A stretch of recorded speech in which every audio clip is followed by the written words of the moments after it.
if you look at your equation, we're trying to figure out what is the value of y when x equals 4. Well, to figure out the value of y, we would have to know the value of k. And of course, they give me an x value of 4. But if I knew what k was, and I'm given x, I could find y. But they tell me y equals 17 when x equals 2. If you take your equation and plug in 17 for y, and plug in 2 for x, and solve for k, you're left with 14 equals 2k, and 7 equals k.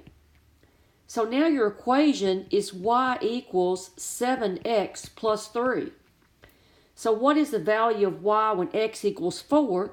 That's 7 times 4 plus 3, or 28 plus 3, which is a 31.